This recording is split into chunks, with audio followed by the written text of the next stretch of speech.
Yeah, so today we'll talk about the final asset class, which is properties. Properties can be anything, can be land, can be buildings. It's anything that has to do with real estate. And these properties, there are different types of investments that someone can take part in. And so that's what we're going to look at today, and we'll try and see from a practical point of view how can an individual be able to invest or start that journey of investing in properties. So what are the types of real estate investments? So you're going to have rental properties. Rental properties, these are properties that are owned by an individual, and this individual lets out these properties for people to either live in those properties, work in those properties, or to store their items in that property. Or the property can be a piece of land. You can rent it out, and people pay you rent to farm or do activities on your piece of land. So that is one type of real estate investment where you have a rental property. The second one is where you can buy as well as sell these properties. So there are people that buy and with the view of reselling these properties. They can either buy or sell, or build these properties just for the sake of reselling them. This is called house flipping. There is also this type of investments where you have investment trusts, you have investment groups, you have partnerships, you have real estate mutual funds. This is where you, as an individual, can put money together with other people, or you invest in a company that deals in real estate. In other countries, mainly, they have companies that just buy and trade in properties, and they sell shares in these properties. So once you buy a share in that company, then at the end of the year, they will calculate their profits and they share whatever profits have been made from them managing those properties. So these are some of the types of investment properties and how an individual can be able to invest in this. So what are the advantages of investing in properties? One is the leverage. This is because over time you expect property values to increase. Land, once you buy it today, you can look at even around Lusaka. Places like Chalala used to be bushes, but right now people are paying even as high as 300, 400, even 500,000 to buy a piece of land which is a 30 by 30, when some 10 years ago people used to pay a 3,000 kwacha for the same piece of land. So over time, properties do increase in value. Secondly, it is a stable investment in the sense that, as we've mentioned, then it's linked to the fact that it increases in value. Properties are generally expected to increase in value, and they are more stable.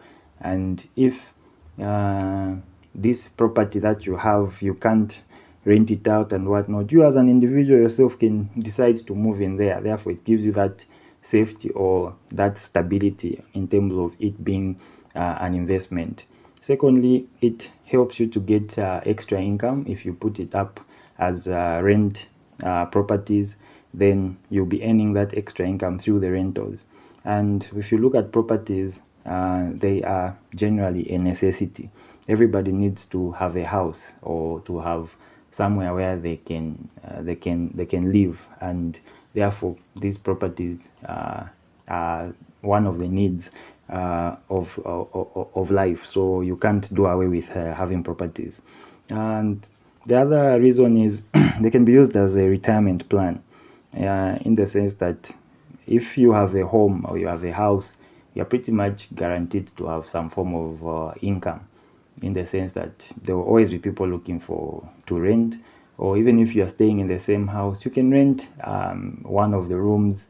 And we're seeing it happening around Lusaka a lot, where we have a lot of these university students. They just rent a room, and the owners of the property, even though they are staying in there, are able to gain or make that extra income. And if they are retired people, this then becomes a perpetual source of income for them to buy one or two things.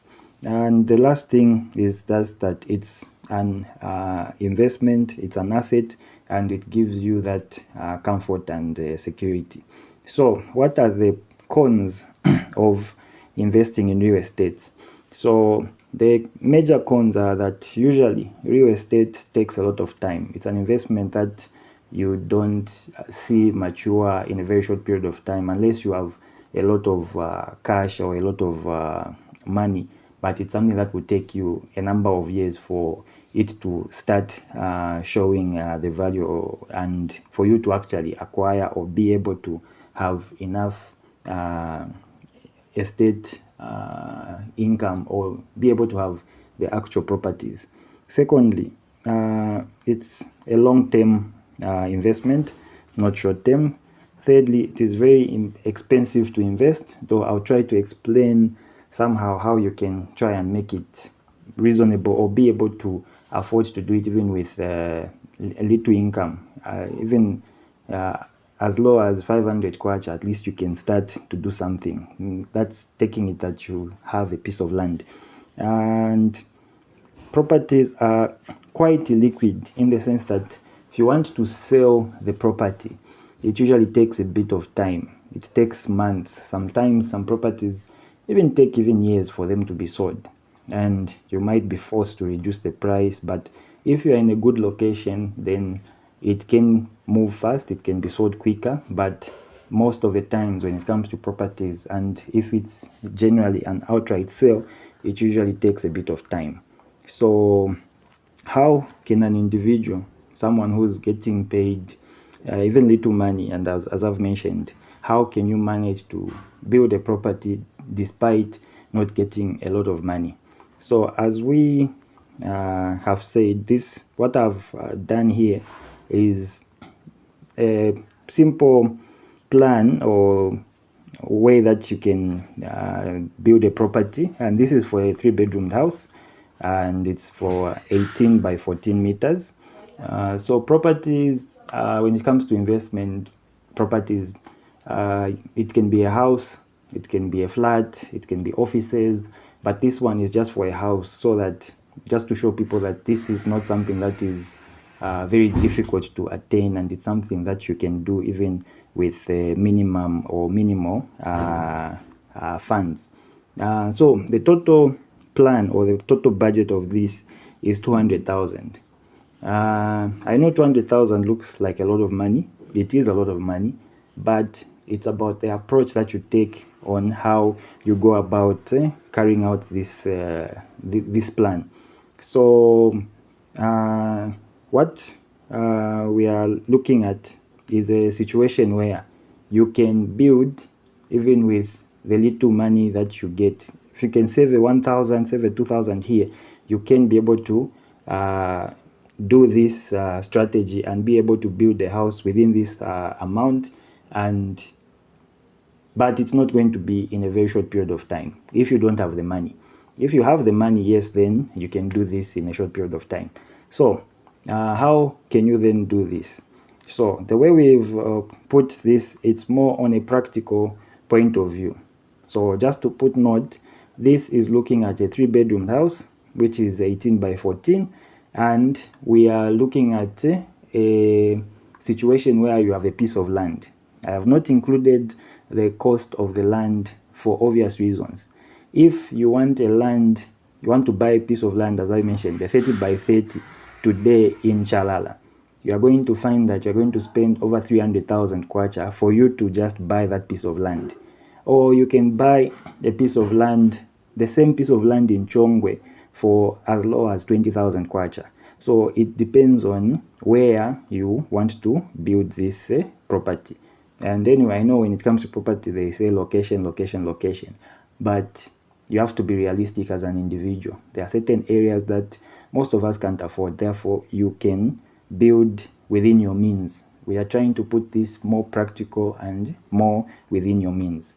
So for a 3-bedroom house, you are most likely to use about 4,000 blocks. If you make an open plan in terms of the the sitting room, kitchen, and the dining room. If you do an open plan, you are likely to spend less blocks.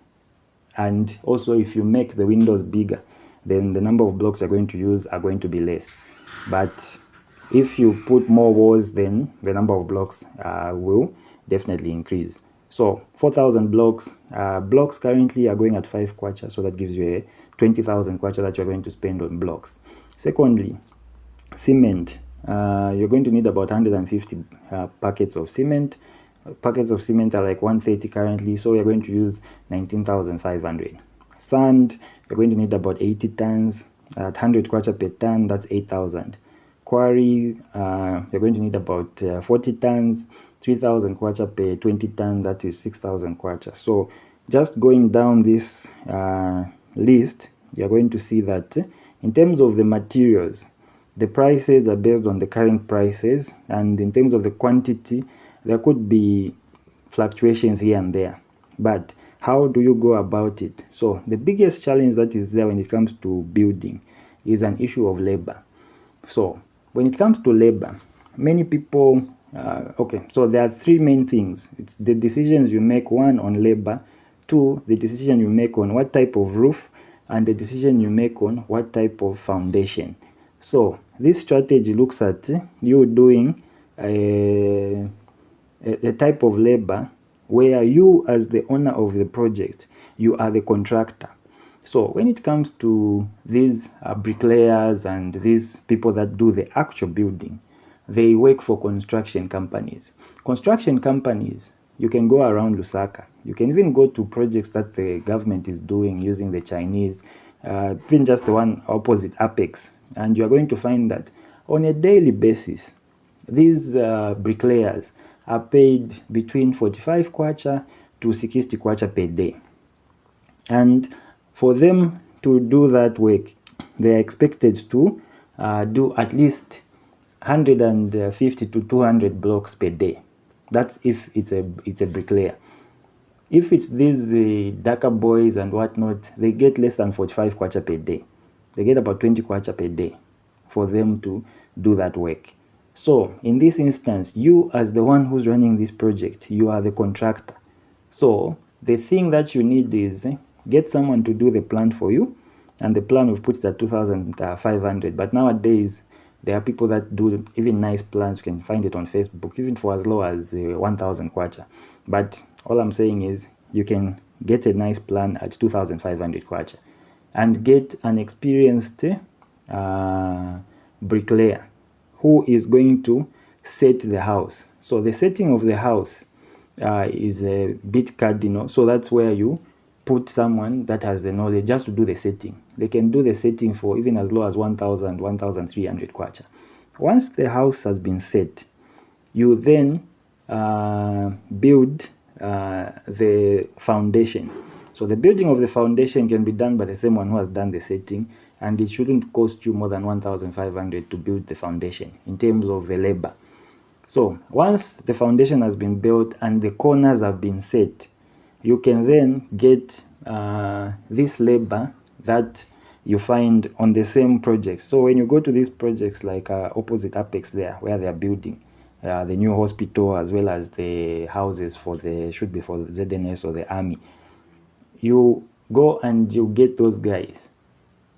And for you to do this project, you have to be available, you have to be present. So you get those guys and you tell them, because them they're being paid say 45 kwacha per day or 50 kwacha per day, you are going to give them 100 kwacha per day. And you expect them to do 150 blocks per day or 2 pockets of cement every day. That means on your labor cost in terms of the actual building, you are going to spend less than 6,000 kwacha. Because for 4,000 blocks, and you have, I know I've put 6,000 kwacha here, but I'm assuming that it will take 40 days for them to build, and you are paying a total of like 150 per day. But if you take it that you have multiple bricklayers, and each one is doing 150 blocks, then your 4,000 blocks will be done within 26 days. So you're going to spend roughly about 3,000 kwacha just on the labor. But I've also included things to do with food and whatnot, so your cost will slightly be higher. So once that is done, the foundation, you've built the foundation around the foundation, you do not do the whole slab. The moment you do the whole slab, you're going to spend a lot of money. You're going to spend in excess of 25,000, even 30,000 just to do the slab if you do the whole slab. So what you are going to do is you're going to do belts. You see how the Chinese do it. They do those belts. The belts are put around the... So for the belt kind of building, the building starts from the footing. From the footing, you put your concrete there, you build the foundation, and you build or you cut the building according to the plan, such that each wall comes from the footing. So an image of the belt is something like this. So these are the belts. You do not put the whole slab, but you put these belts. And this is where you start building the walls going up. This simply means that if you use this procedure, where you are the contractor, you get these guys that are doing the building, the bricklayers. These are the guys that do the work. The work that they do is very good, and you are there to monitor. You are going to find that you are going to spend less money on the actual labor. And secondly, you are going to be building as and when you get the money, because these guys are paying them per day. So what that simply means is once you get the money, you have the money, then you can do what? You can buy a pocket of cement. You can buy sand. Only when you have those materials is when you go and you get these guys. Once your materials are finished, you pay the guys, they go. Next month again, when you get paid, you do what? You go and buy more packets of cement and more materials. You do the same.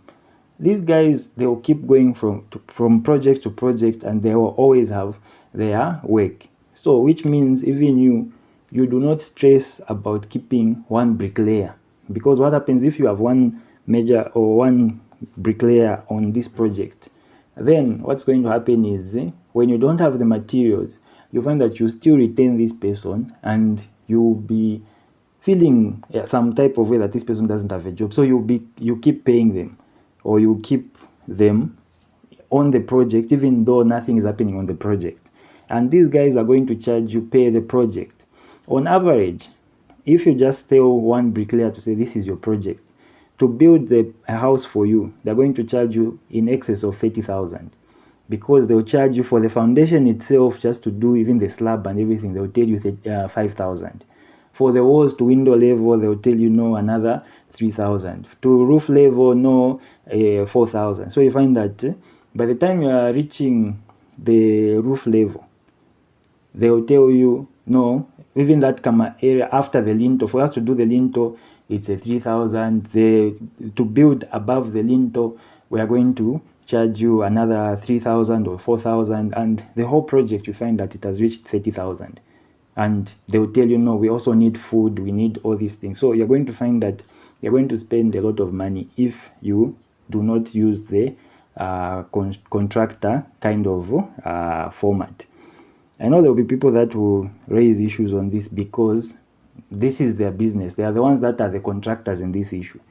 And when you give most of this work to, say, a bricklayer, this is the one who will be doing my job, sometimes you find that these are not the people that actually do the work. They are going to also subcontract other people to be doing that work, and they'll get a cut. So that's why you find that the labor cost is going to be high. On most of these projects, they'll charge you 30% of the cost of the materials.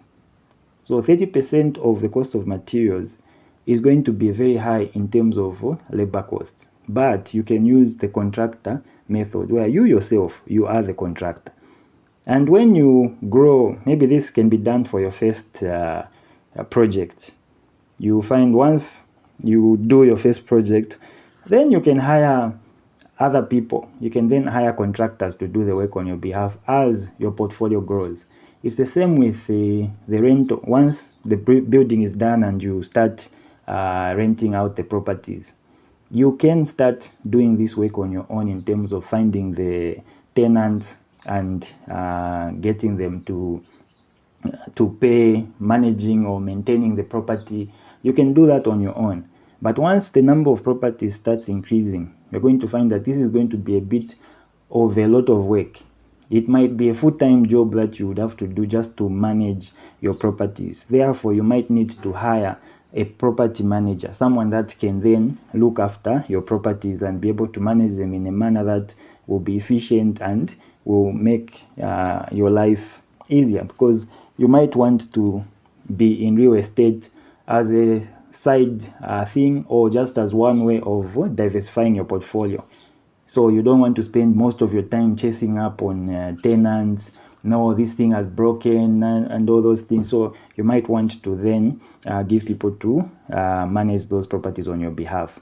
But as you are starting from little money, you are getting a salary of less than 5,000 kwacha, you can only save 1,000 per month. You can then use this strategy where you build as and when you can. The 1,000 that you get, you buy some blocks, you buy some cement, and you get some guys, they build on your behalf. Once they build, at the end of the day, you pay them.